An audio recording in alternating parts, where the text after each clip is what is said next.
ہمیں تاریخ اسلام سننی ہے.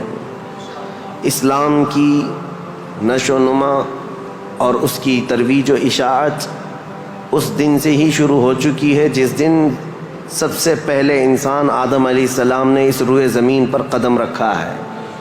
لیکن آج کے دور میں ہم اسلام نام سے جس دین کو جانتے اور پہچانتے ہیں وہ میرے آقا صلی اللہ تعالیٰ علیہ وسلم کی شریعت طاہرہ ہے.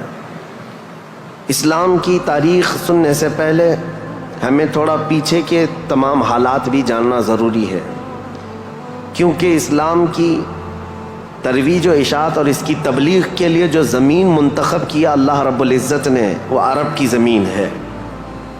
عرب دنیا کے جغرافیہ میں کیا حیثیت رکھتا ہے، اس کی سچویشن جو ہے وہ کتنی امپورٹنٹ ہے وہ سمجھنا ضروری ہے. تو سنگلاخ زمین ہے، صحرا، پانی کی قلت، یہ تمام چیزیں عرب میں موجود ہیں، لیکن اسلام کی ترویج و اشاعت کے لیے اس زمین کو منتخب کیا گیا ہے. پہلی بات تو اگر میں اس تاریخ کی ابتدا کے لیے کہوں تو ظاہر سی بات ہے، کل ہم نے عرض کیا اسلام آدم علیہ السلام سے چلا، لیکن عرب کی سرزمین پر یہ دین ابراہیمی کے نام سے آیا. سب سے پہلے سیدنا ابراہیم خلیل اللہ علیہ الصلاۃ والتسلیم، اس وقت اللہ تبارک و تعالیٰ نے آپ کو مبعوث فرمایا جب دنیا میں کفر و شرک اور گمراہی و ضلالت پھیل چکی تھی. لوگوں میں کثرت سے اپنی عبادت کروانے کا رواج ہو چکا تھا. جیسے کہ نمرود کا زمانہ تھا، وہ طاقت و قوت کے بل بوتے اپنی عبادت کرنے پر لوگوں کو مجبور کرتا. اس دور میں سیدنا ابراہیم علیہ السلام تشریف لائے عراق بابل کے شہر میں، عراق کا ایک شہر بابل میں، اور وہاں سے آپ نے نور ہدایت کو منور کیا، ایک خدائے واحد کی عبادت کی طرف لوگوں کو بلایا. آپ کی آبادی دشمن ہوئی، خاندان دشمن ہوا، بادشاہ دشمن ہوا، بدلے میں آپ کو آگ میں جھونک دیا گیا. آپ وہاں سے نکل کر مصر چلے گئے. مصر کی سرزمین کو آپ نے اپنا جائے قیام بنایا، وہیں پر رہنے لگے. آپ کی شادی حضرت سارہ سے ہوئی، اولاد نہیں تھی برسوں تک. پھر حضرت ابراہیم علیہ الصلاۃ والتسلیم کی مخالفت میں بہت سارے لوگ تھے، حکمران تھے، بادشاہ تھے. ایک وقت ایسا آیا کہ مصر کا ایک بادشاہ جو آپ کی مخالفت میں بہت زیادہ آگے تھا، لیکن اللہ تعالیٰ نے اس کے سینے کو نور ہدایت سے روشن کیا.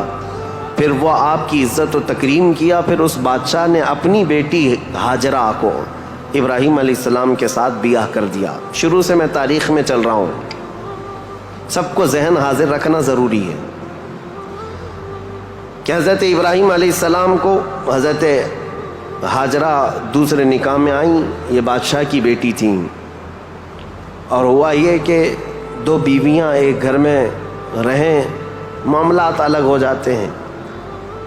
تو جب معاملات بدلنے لگ گئے تو حضرت ہاجرہ کے گھر میں ایک بیٹا پیدا ہوا جو حضرت اسماعیل علیہ السلام ہے. تو حضرت ابراہیم علیہ السلام کو حکم الہی ہوا کہ اس ماں اور بیٹے کو الگ رکھا جائے اور پہلی بیوی کو الگ رکھا جائے. تو ابراہیم علیہ السلام حضرت سارہ کو مصر میں ہی چھوڑ دیے اور حضرت ہاجرہ اور حضرت اسماعیل علیہ السلام کو لے کر عرب کی سرزمین میں داخل ہوئے. یہاں سے عرب کی تاریخ شروع ہوتی ہے. عرب کی سرزمین کو آباد کرنے والے پہلے انسان ابراہیم علیہ السلام ہیں. عرب میں بھی ساری زمین کا انتخاب نہیں، عرب کا جو مرکزی علاقہ تھا وہ مکہ مکرمہ تھا. مکہ مکرمہ اور خانہ کعبہ جو آج جہاں پر ہے وہ دنیا کے مرکز میں واقع ہے، سینٹر میں واقع ہے. ابراہیم علیہ السلام وہاں تشریف لائے. اس وقت کوئی آبادی نہیں تھی، کسی کا گھر نہیں تھا، کوئی مکان نہیں. خانہ کعبہ پرانی شکل میں جو فرشتوں کا بنایا ہوا، آدم علیہ السلام کا بنایا ہوا، نوح علیہ السلام کا بنایا ہوا مٹی کی شکل میں موجود تھا. ابراہیم علیہ السلام وہاں پر اپنی بیوی اور اپنے بیٹے کو ایک چھوٹا سا گھر بنا کر دے دیتے ہیں، بغیر چھت کا مکان تھا. پھر اس کے بعد وہ وہاں سے چلے گئے، پھر دوبارہ آتے رہے جاتے رہے۔ اسماعیل علیہ السلام کی عمر جب سن بلوغت کو پہنچی تو ابراہیم علیہ السلام کو حکم ہوا کہ اس خانہ کعبہ کی تعمیر کی جائے۔ تو ابراہیم علیہ السلام نے اپنے بیٹے حضرت اسماعیل علیہ السلام کے ساتھ مل کر کے خانہ کعبہ کی تعمیر کی۔ آپ کو بانی کعبہ بھی کہا جاتا ہے۔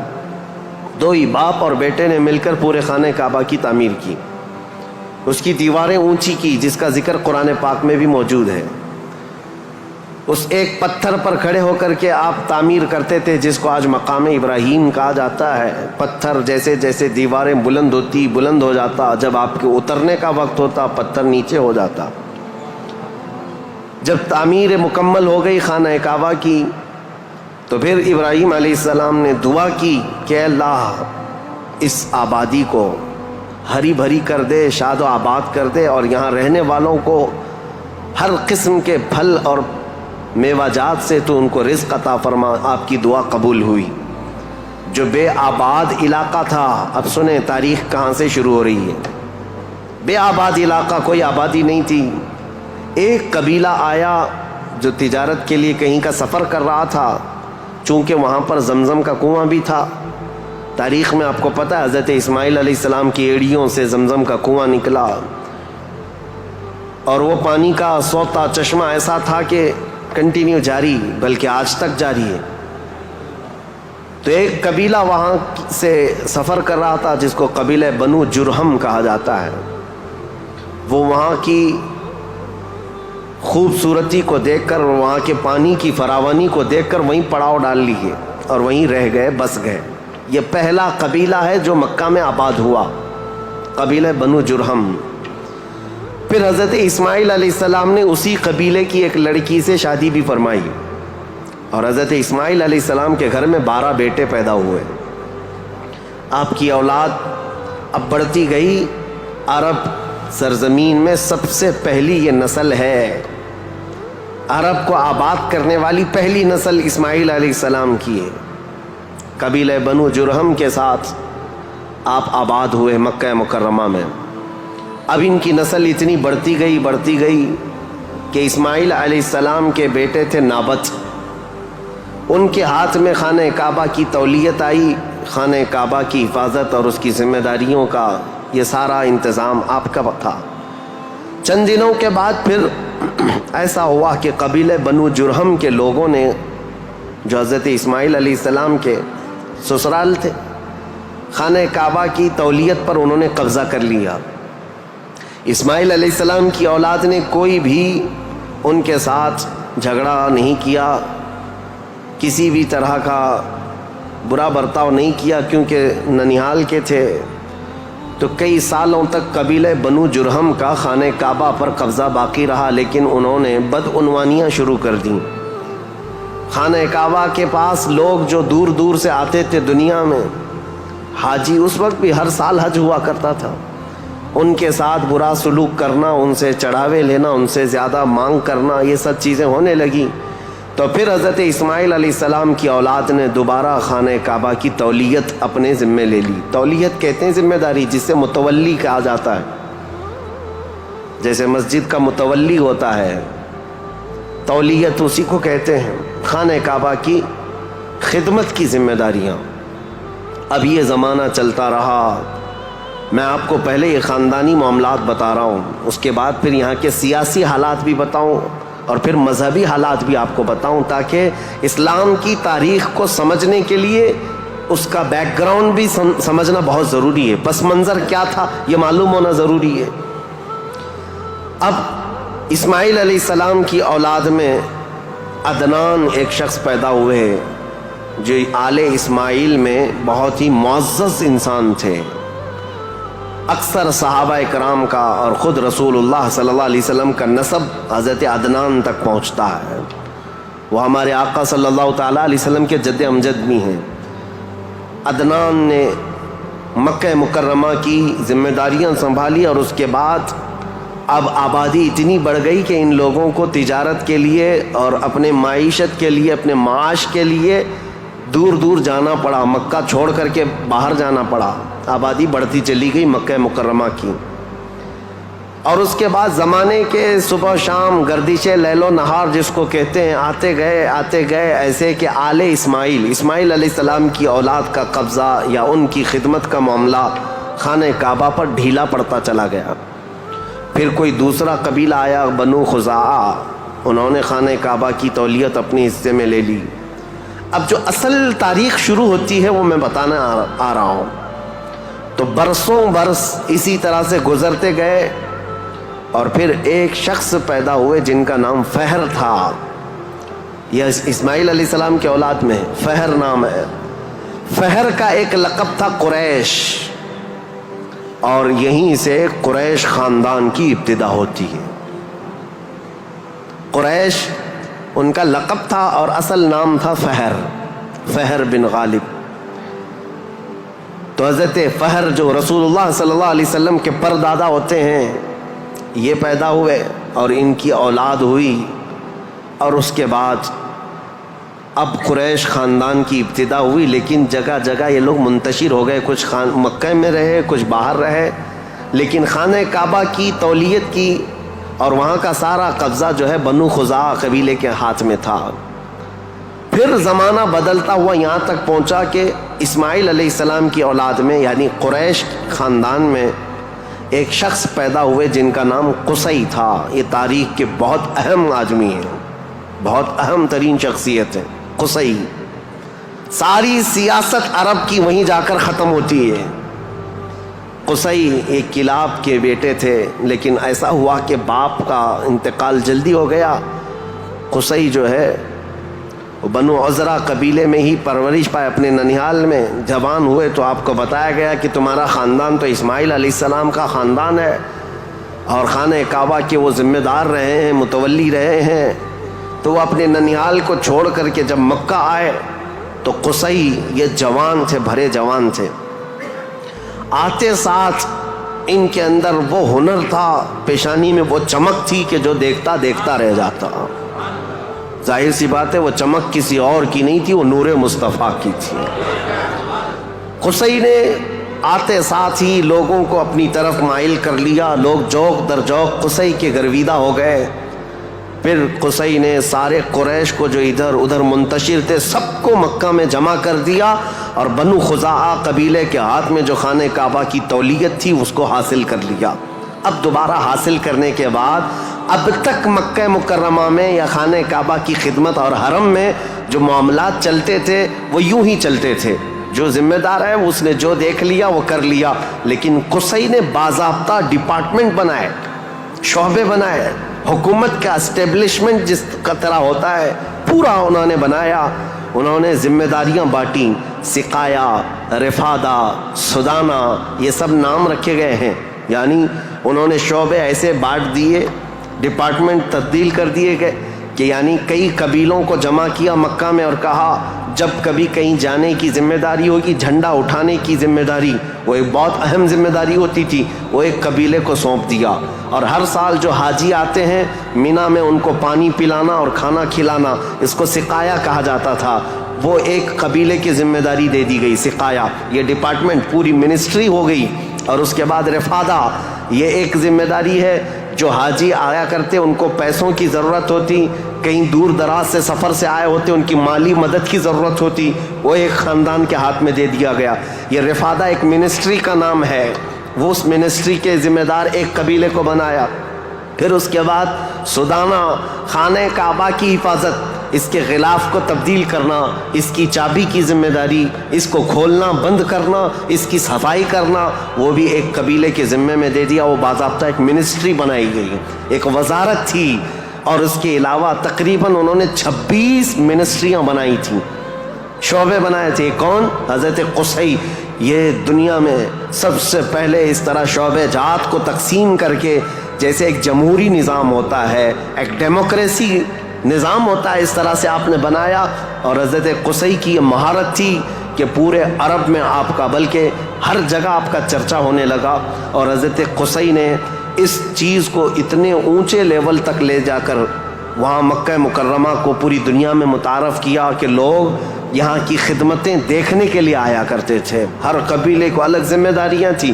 یہ تاریخ ہے. اس کے بعد قصی جلدی ہی انتقال کر گئے، حالانکہ ان کو زیادہ وقت نہیں ملا، ان کا زیادہ وقت نہیں تھا۔ ان کی شادی ہوئی، شادی ہونے کے بعد ان کے گھر جو بیٹے پیدا ہوئے ہیں وہ 2 بیٹے تھے، ایک عبد الدار اور ایک عبد مناف۔ قصی نے اپنی ساری ذمہ داریاں، اپنی جانشینی عبد مناف کو دے دیا۔ عبد مناف یہ بہت ہی پاکیزہ اخلاق کے انسان تھے اور لوگوں میں بہت ہی معزز تھے، مکرم تھے۔ عبد مناف کے ذمے میں جو کام آئے تھے وہ جس طرح ان کے باپ قصی نے بانٹے تھے۔ اس کے بعد عبد مناف کے بیٹے پیدا ہوئے جو عرب قبیلوں میں نہیں، قریش خاندان میں سب سے افضل انسان سمجھے جاتے تھے، وہ حضرت ہاشم ہیں۔ ہاشم، ان کا لقب ہاشم اس لیے تھا کہ یہ اتنے فیاض تھے، اتنے سخی تھے کہ اپنا مال کا اکثر حصہ پورا حاجیوں کو کھلانے میں تقسیم کرتے تھے۔ ایک بار عرب میں قحط پڑ گیا تھا، لوگ بھوکے تھے اور لوگوں کے پاس مال و دولت کی کمی بہت زیادہ آ گئی، تو حضرت ہاشم نے سال بھر روٹیوں کے ٹکڑے کر کے ان کو شوربے میں ڈبو کر لوگوں کو پیٹ بھر کر کھلاتے تھے، اس لیے آپ کا لقب ہاشم ہوا۔ ہاشم اس ذمہ داری کو اس طرح سے سنبھالتے ہیں کہ خانہ کعبہ کی تولیت وغیرہ عبد الدار کے پاس تھی۔ سقایہ رفادہ، جس کو میں ابھی نام دے کر کے جو منسٹریاں بتایا کہ یہ الگ الگ قبیلوں کے ذمے تھی، تو عبد الدار جو ایک ان کے پردادا کے ہی خاندان میں لوگ تھے، انہوں نے بدعنوانیاں شروع کی تھیں، ٹیکس لگایا، حاجیوں سے پیسہ لیا، یہ تمام چیزیں ہونے کی وجہ سے حضرت ہاشم نے وہ ذمہ داریاں بھی اپنے ہاتھ میں لے لیں۔ اب قریش خاندان میں حضرت ہاشم کے پاس جو ذمہ داریاں تھیں وہ یہ تھیں کہ آپ رفادہ یعنی حاجیوں کو مالی مدد دینے کے بھی آپ ہی ذمہ دار تھے، سقایہ مینا میں حاجیوں کو پانی پلانے کے ذمہ دار بھی آپ ہی تھے، اور سدانہ خانہ کعبہ کی چابی اور کلید بردار جو کہتے ہیں وہ بھی ذمہ داریاں آپ نے لے لی تھی۔ اتنا ہی نہیں، ندوہ ایک وہاں کی ایسی بیٹھک کا نام ہے جو عدالت بھی ہے، پارلیمنٹ بھی ہے، مشورے کی جگہ ہے، جہاں سب کے فیصلے کیے جاتے تھے، وہ بھی حضرت ہاشم کے ذمے میں تھی۔ حضرت ہاشم، ان کا بھی معاملہ ایسا ہوا کہ انہوں نے شادی فرمائی اور ان کے ہاں ایک ہی بیٹا پیدا ہوا جن کا نام شیبہ تھا۔ حضرت ہاشم کے گھر ایک بیٹا پیدا ہوا شیبہ، اور اس کے بعد حضرت ہاشم کا انتقال ہو گیا۔ شیبہ بچپن میں ہی اپنے باپ سے محروم ہوئے، اور ان کے چچا تھے مطلب، جن کا نام تھا، ہاشم کے بھائی، سگے بھائی تھے۔ مطلب نے یہ شیبہ کو گود لے لیا اور پرورش کی، اور اتنی اچھی پرورش کی کہ لوگ جو ہے شیبہ کو ان کے اصلی نام کی بجائے مطلب کا غلام یا مطلب کا بیٹا کہتے ہوئے عبد المطلب ہی کہنے لگ گئے۔ یہ عبد المطلب میرے آقا صلی اللہ تعالیٰ علیہ وسلم کے سگے دادا ہیں، عبد المطلب، ان کا اصل نام شیبہ ہے۔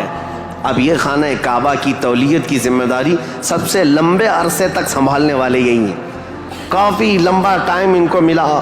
عبد المطلب کے زمانے میں ہی وہ اصحاب فیل کا واقعہ پیش آیا، جو ابرہہ بادشاہ خانہ کعبہ کو ڈھانے آیا تھا، یہ حضرت عبد المطلب کے زمانے میں پیش آیا۔ حضرت عبد المطلب کے بھی تقریباً کافی اولاد ہوئیں، بیٹے ہوئے، 12 کے قریب ان کی بھی اولاد ہوئیں۔ آپ نے ایک منت مانی تھی کہ اگر میں اپنے سارے بچوں کو جوانی کے حالت میں دیکھ لوں تو ان میں سے ایک بیٹا اللہ کی راہ میں قربان کر دوں گا۔ جب سارے بچے آپ کے جوان ہو گئے تو حضرت عبد المطلب خانہ کعبہ کے پاس گئے، اور اس کے بعد آپ نے قرعہ اندازی کی اپنے بیٹوں کے نام نکال کر کے کہ کس بیٹے کا نام نکلے گا جس کو قربان کیا جائے۔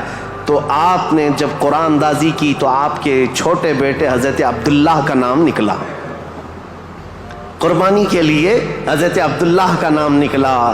حضرت عبد المطلب کے وہ سب سے زیادہ محبوب تھے، نور نظر تھے۔ آپ نے سارے لوگوں سے مخاطب ہو کر کے کہا کہ اس مسئلے کو کیسے حل کریں، تو سارے لوگوں نے کہا کہ اللہ رب العزت کے معاملات اللہ کے حوالے اس کو چھوڑ دو۔ پھر آپ نے خواب میں دیکھا کہ اس کا معاملہ ایسا ہے کہ اپنے اس نور نظر محبوب بیٹے کی قربانی کی بجائے ان کی جگہ 100 اونٹ قربان کر دیے جائیں، تو 100 اونٹ قربان ہوں گے لیکن آپ کے بیٹے کی قربانی بھی مان لی جائے گی کہ آپ نے بیٹے کو بھی قربان کیا۔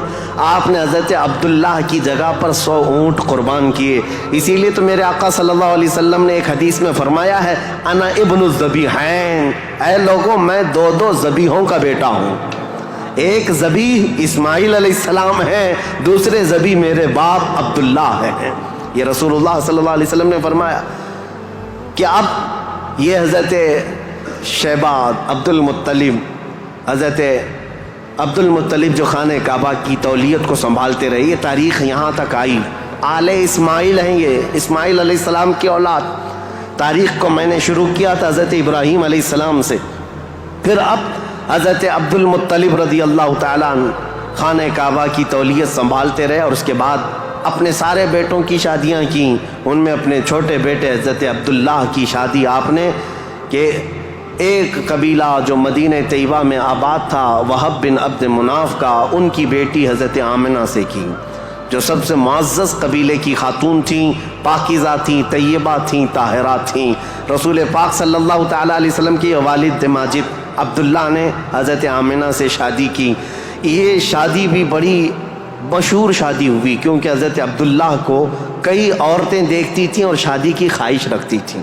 مکہ میں کئی لوگوں نے پیغامات دیے تھے، اور اس کے بعد جب حضرت آمنہ سے انہوں نے شادی کی تو ایک خاتون ہے جو حضرت عبداللہ کی شادی کے لیے بہت کوشش میں لگی تھی، انہوں نے حضرت عبداللہ کو دیکھا اور اس کے بعد کہا شادی کے بعد تمہاری پیشانی پر کوئی چیز چمکتی تھی وہ اب نظر نہیں آتی ہے، پہلے میں دیکھا کرتی تھی، جس پر میں گرویدہ تھی میرے عزیزوں، وہ چمک اور وہ نور کوئی اور نہیں، میرے مصطفیٰ کا نور نبوت تھا جو آدم علیہ السلام سے چلتا ہوا آیا ہے اور ان کے باپ حضرت عبداللہ تک آیا۔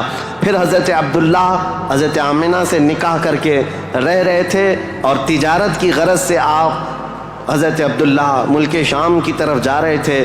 درمیان میں جو یثرب علاقہ تھا، آج کا وہ مدینۃ المنورہ ہے، وہاں حضرت عبداللہ کو کچھ بیماریاں ایسی لگ گئیں، کیونکہ یثرب جو علاقہ ہے اس کو پہلے بیماریوں کا گڑھ کہا جاتا تھا، وہاں جو جاتا بیمار ہو جاتا تھا۔ اس وقت انہوں نے وہاں کا سفر کیا تھا اور بیماریاں لگ گئی، اور آنے سے پہلے آپ کا انتقال ہو گیا، عبداللہ کا انتقال ہو گیا، حضرت عبداللہ کا۔ اور پھر چند ماہ گزرے تھے، 6 مہینے کے بعد پورے عالم میں جو ایک عجیب کیفیت طاری تھی، عرب کی یہ تاریخ میں آپ کو بتا رہا ہوں کہ یہاں پر اب حالات کیا تھے۔ حضرت آمنہ کے گھر رسول پاک صلی اللہ تعالیٰ علیہ وسلم حمل سے ہیں، لیکن اس سے پہلے میں اب پس منظر بتاتا ہوں، بیک گراؤنڈ بتاتا ہوں، دنیا میں کیا چل رہا تھا اس وقت، حالات کیسے تھے۔ اس کو میں ڈیوائیڈ کر کے اگر بتاؤں، سیاسی حالات اور مذہبی حالات۔ سیاسی حالات میں یعنی پالیٹکس کے اعتبار سے دیکھا جائے تو حکومت اور تسلط، قبضہ زیادہ کس کا تھا؟ اس دور میں سب سے بڑی 2 حکومتیں تھیں، ایک پرشین امپائر اور ایک رومن امپائر۔ روم کی حکومت اور فارس کی حکومت، ان دونوں کا بہت بڑا اثر و رسوخ تھا، پوری دنیا کی بات کر رہا ہوں۔ یہ سپر پاور طاقتیں تھیں۔ عرب میں بعض لوگ پرشین امپائر کے انڈر میں کام کرتے تھے، بعض لوگ رومن امپائر کے انڈر میں کام کرتے تھے۔ مذہب کے اعتبار سے ہم بعد میں بات کرتے ہیں۔ اب یہ حالات تھے کہ حکومت اور تسلط، قبضہ، سیاسی اثر و رسوخ سب سے زیادہ یہ 2 حکومتوں کا تھا، جس کی وجہ سے آئے دن نئی نئی جنگیں ہوتی تھیں۔ رومن امپائر یہ چاہتی تھی کہ دنیا پورا قبضہ کر لیں، پرشین امپائر یہ چاہتے تھے کہ پوری دنیا ہم قبضہ کر لیں۔ اس آڑ میں 2 سپر پاور کے ٹکراؤ میں پوری دنیا میں جنگیں روز روز چلتی رہتی تھیں۔ یہ حالات تھے سیاسی۔ عرب لوگوں کی خود کی کوئی حکومت نہیں تھی، ان کی خود کی کوئی حکومت نہیں تھی، لیکن وہی مکہ مکرمہ سے جو ان کے خاندانی حالات کی سرداری چلتی تھی بس۔ لیکن دنیاوی حکومت کے اعتبار سے یہ لوگ پرشین امپائر کے انڈر میں کام کرتے تھے یا پھر رومن امپائر کے انڈر میں کام کرتے تھے۔ یہ 2 طرح کی حکومتیں چل رہی تھیں۔ اب مذہبی حالات کے اعتبار سے دیکھا جائے تو میں 4 حصوں میں تقسیم کرتا ہوں پوری دنیا کو، 4 حصوں میں۔ فارس، جس کو آج پرشیا کے ہیں آپ، ایران جو آج کے دور کا ہے، اس کی سرحدیں اور بھی بڑی تھیں، بلند تھیں۔ پرشیا یا جس کو اس وقت پرشین امپائر کہا جاتا ہے۔ مذہبی حالات کیا تھے ان کے؟ مذہبی حالات اتنے خطرناک تھے کہ ان کے ہاں شروع سے کبھی ایک خدا کا تصور آیا ہی نہیں. یہ شرک میں ہی مبتلا رہی قوم ہے. ہمیشہ بتوں کی، ہمیشہ آگ کی پرستش کرنے میں سب سے زیادہ مشہور قوم ہے یہ. پرشیا کے لوگ یعنی فارس کے لوگ آگ کی پوجا میں ان کا کوئی نام ثانی نہیں تھا. 1000 سال تک ایک آگ کو بجھنے نہیں دیتے تھے یہ لوگ. اس طرح کئی بت کدے تھے، کئی آتش کدے تھے. یہ فارس کے علاقے میں یہ حالات تھے کہ ایک خدا کا تو تصور ہی نہیں تھا، اور غلبہ ایسا تھا کہ جو حاکم ہوتا تھا اس کی عبادت کی جاتی تھی، جو مال والا ہے اس کے سامنے سجدے ہوتے تھے، جس کی طاقت ہے اس کے سامنے جھک جائے. یہ حالات پرشیا کے تھے. اور روما کے حالات کیا تھے؟ جو رومن امپائر ہے روم، یہاں پر عیسائی زیادہ طور پر آباد اس زمانے میں بھی تھے، پہلے سے بھی، کیونکہ عیسیٰ علیہ السلام کے بعد ان کے حواریوں کے ذریعے سے جو دین پھیلا وہ روما میں زیادہ تھا. جو آج کا اٹلی ہے، یونان ہے اور جورجیا وغیرہ کے علاقے، آج یہ سب رومن امپائر کے انڈر میں تھے اور یہاں عیسائی زیادہ تھے. لیکن ایسے عیسائی کہ اصل عیسائی دین کو انہوں نے مسخ کر دیا تھا، ختم کر دیا تھا. جو دین الہی تھا، اللہ کا دین تھا، عیسیٰ علیہ السلام جو لائے تھے، اس کو انہوں نے اتنا خلط ملط کر دیا تھا کہ عیسیٰ علیہ السلام کے جگہ جگہ مجسمے، اسٹیچو بنائے ہوئے تھے. مریم علیہ السلام، سیدہ مریم رضی اللہ تعالیٰ عنہا کو انہوں نے ساتھ میں پوجنا شروع کر دیا. تثلیث کا عقیدہ، ٹرائنیٹی جس کو یہ کہتے ہیں، 3 خداؤں کا تصور ان کے گھر میں رواج پا گیا تھا. پورے روما میں یہی تھا. ایک خدا کی عبادت یہاں بھی ختم تھی. 2 بڑی طاقتوں کے انڈر میں شرک اور بت پرستی اور کفر بہت سر چڑھ کر بول رہا تھا. یہاں اللہ کو پہچاننے والے اور اللہ کی عبادت کرنے والے تقریباً ناپید ہو چکے تھے. عیسیٰ علیہ السلام کی جو آپ کا عروج ہوا آسمانوں پر، آپ کو اللہ تعالیٰ نے آسمانوں پر جو اٹھایا، وہ زمانہ بیت کر کے بھی 570 سال گزر رہے تھے. ان 570 سالوں میں کوئی نبی نہیں آیا. عیسیٰ علیہ السلام کے بعد سے لے کر 570 سال کا زمانہ، اس کو زمانہ فترت کہا جاتا ہے. زمانہ فترت 2 نبیوں کے بیچ کے زمانے کو کہتے ہیں. اس بیچ میں کوئی نبی نہیں آیا، جس کی وجہ سے حالات اتنے گمبھیر تھے.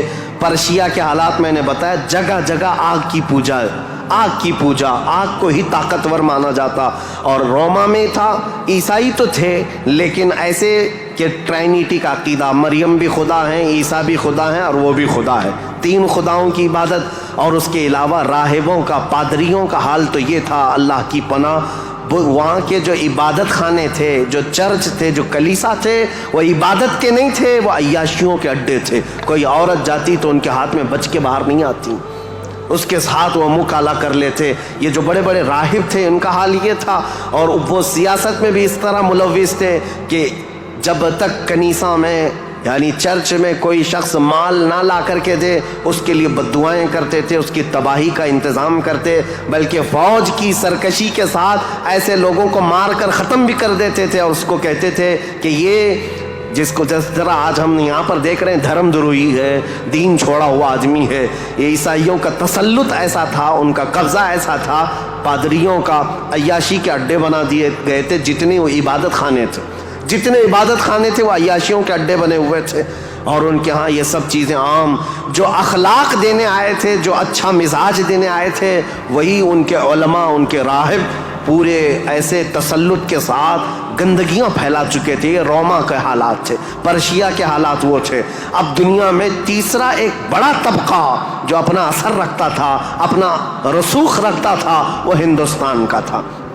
ہندوستان جس کو ہم اکھنڈ بھارت کہیں، یہ ہندوستان، اس کی سیمائیں، اس کی سرحدیں اتنی نہیں تھی جو آج کشمیر سے کنیا کماری تک یا گجرات سے لے کر کے بنگال کی کھاڑیوں تک ہے، بلکہ اس کی سیمائیں ایران کی سرحدوں تک پہنچتی تھی. افغان، پاکستان، بنگلہ دیش، نیپال جو آج ایک الگ الگ ریاستوں میں، الگ الگ ملکوں میں تبدیل ہیں، یہ سب ہندوستان کے علاقے ہوا کرتے تھے. ہند اس وقت کے حالات کیا تھے ہندوستان کے؟ میں اس وقت کی بات کر رہا ہوں، عیسیٰ علیہ السلام کے عروج آسمانی کے 570 سال کے بعد ہندوستان کے حالات بڑے دیگرگوں تھے. کیونکہ یہاں پر بھی شروع سے بت پرستی بہت زیادہ تھی. بلکہ تاریخ نگاروں نے لکھا ہے اس وقت ہندوستان کی آبادی اگر 1 کروڑ تھی تو یہاں کے خدا جو بنائے گئے تھے وہ 2 کروڑ تھے. یعنی انسانوں کی آبادی سے بڑھ کر کے خدا تراشے گئے تھے. ہر قبیلے کا نہیں، ہر خاندان کا نہیں، بلکہ ہر انسان کا 2 خدا، 3 خدا، 4 خدا، جس کی جیسی حیثیت ویسے خدا بنائے ہوئے تھے. اور یہاں پر اخلاقی حالات اگر دیکھے جائیں تو وہ بھی اس طرح کہ جیسے کل بھی میں نے بتایا تھا، کاسٹزم میں یہ لوگ ایسے ملوث تھے کہ برہمن الگ، شودر الگ، دلت الگ، چھتری الگ، یہ سب چیزوں کو کاسٹ میں بدل کر کے، ایسے کہ کسی دلت کو ایک مقدس کتاب چھونے کی بھی اجازت نہیں ہوتی، برہمن سے مصافحہ کرنے کی بھی اجازت نہیں ہوتی. اگر کسی دلت نے برہمن کی لڑکی کو چھو بھی لیا تو اس کا ہاتھ کاٹ دیا جاتا، اور اگر گیتا کے شلوک سن لیتا تو اس کے کان میں کھولتا ہوا تیل ڈال دیا جاتا تھا. یہ سب حالات یہاں کے تھے. یعنی اخلاقی پستی، اخلاقی گراوٹ یہاں پر بھی تھی. روما کے حالات بھی اچھے نہیں تھے، پرشیا کے حالات بھی اچھے نہیں تھے، ہندوستان کے حالات بھی. اور عورتوں کے لیے تو یہ اس قدر سخت تھے، اللہ اکبر. یہاں کسی عورت کا شوہر مر جاتا تو عورتیں ساتھ میں اپنے شوہر کی چتا کے ساتھ آگ لگا لیتی، جس کو ستی کہا جاتا تھا. ستی ایک رسم ہے، تاریخ میں آج بھی موجود ہے. بیوہ عورت کو جینے کا حق نہیں تھا. بیوہ عورت اپنے شوہر کی آگ کے ساتھ خود بھی جل جاتی تھی، وہ چاہے جوان ہو، چاہے 2 مہینے کی دلہن کیوں نہ ہو، اسے جلا دیا جاتا. چند سالوں کے بعد پھر جلانے کا رواج ختم ہوا، پھر بیوہ عورت کو جنگلوں میں بھیج دیا جاتا کہ وہ وہاں رہے، وہیں آباد رہے. اس کا گھر میں آنا اب شگن. آج تک یہ بری روایت موجود ہے، جاہلوں کے آج بھی پائی جاتی ہے، غیر مسلموں کے ہاں کہ اگر کوئی بیوہ عورت اچھے تقریبات میں شامل نہیں ہو سکتی، اچھے فنکشنز میں نہیں آ سکتی، کھانے پکانے کے وقت نہ آ جائے، یہ اب شگن ہو جائے. عورت اگر حیض اور نفاس کے عالم میں ہو تو اس وقت تو اس کے ساتھ جانوروں سے بدتر سلوک ہوتا. اس کا گلاس الگ، اس کا برتن الگ، اس کا کھان پان الگ، بلکہ جانوروں کا جس طرح سے الگ رکھا جاتا تھا عورت کا بھی الگ رکھا جاتا تھا. عورت کو پستی کی طرف دھکیل دیا گیا تھا. یہ تاریخ یہاں کی تھی، ہند کی. 3 بڑے طبقے دنیا کے میں بتا رہا ہوں، ایک روما میں، ایک پرشیا میں، ایک ہندوستان میں. اخلاقی پستی اس قدر تھی، کفر و شرک غالب تھا. اور اس کے علاوہ اب چوتھی ایک قوم بچتی ہے. ان سب کے بیچ میں اگر کوئی تھوڑی بہت شدھ بدھ رکھتی تھی، کوئی تھوڑا بہت اچھا مزاج رکھتے تھے تو اس زمانے میں عزت تھی، تو وہ بنی اسرائیل کی تھی جو یہودی تھے، بنی اسرائیل. لیکن ان کے حالات ایسے تھے کہ غرور اور گھمنڈ ان کو اتنا تھا کہ وہ یہ کہتے تھے کہ پوری روئے زمین پر سب سے افضل لوگ ہم ہیں، اللہ کے محبوب ہم ہیں، اللہ کے بیٹے ہم ہیں، ہم کو اللہ کبھی عذاب نہیں دے گا، کبھی اللہ ہم کو آگ نہیں دکھائے گا. یہ سب اتنا غرور تھا اپنے افضل ہونے کا کہ کوئی نبی آتے تو ان نبیوں کا قتل بھی کر دیتے. ان بنی اسرائیل نے، یہودیوں نے 10,000 کے قریب نبیوں کا قتل کیا ہے. 10,000 کے قریب نبیوں کا قتل کیا یہ بنی اسرائیل. اور اللہ کی لعنت ان پر ایسی، اللہ کا غضب ان پر ایسا، غیر المغضوب علیہم ولا الضالین پڑھتے ہیں آپ. اور قرآن پاک میں اللہ تعالیٰ نے فرمایا ہے کہ اللہ وباءوا بغضب من اللہ، وہ اللہ کے غضب کے ساتھ لوٹی ہوئی قوم ہے.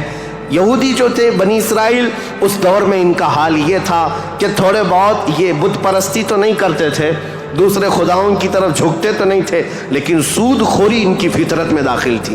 سود اتنا کھاتے تھے کہ کسی بھی غریب کی زندگی تباہ و برباد کر دیتے. سود کا نظام سب سے زیادہ یہ یہودیوں کی طرف سے، اور آج بھی پوری دنیا کو کریڈٹ کے پلیٹ فارم پر لا کر کھڑا کرنے والی قوم کوئی اور نہیں، یہ اسرائیلی ہیں، یہ یہودی ہیں. پوری دنیا کو کریڈٹ بانٹ کر کے، ان کو قرضہ دے کر کے، ادھار دے کر کے اس پر نفع لینا، اس پر انٹرسٹ کمانا، یہ یہودی فطرت میں داخل تھا. اور یہ سود کی لعنت ان کے ساتھ آج سے نہیں پہلے سے ہے. اس کو حلال سمجھ کر کے کھاتے ہیں، اس کو ترہ امتیاز سمجھتے ہیں، اور یہ سمجھتے ہیں یہ ہماری عقل مندی ہے، ہماری دانائی ہے کہ ہم پوری دنیا کا مال اپنی طرف کھینچ لیتے ہیں. اس کو وہ اپنی عقل مندی سمجھتے ہیں، جبکہ اللہ کا غضب ہے ان کے ساتھ. یہ چوتھی قوم تھی جو برائیوں میں ملوث تھی، سود خوری میں ملوث تھی، نبیوں کا قتل، بلکہ کتابوں کو یوں پھینک دیتے، اگر ان کے مزاج کے مطابق کوئی مسئلہ نہیں ملتا تو پھینک دیتے اور کہتے یہ کتاب اللہ کی ہے نہیں.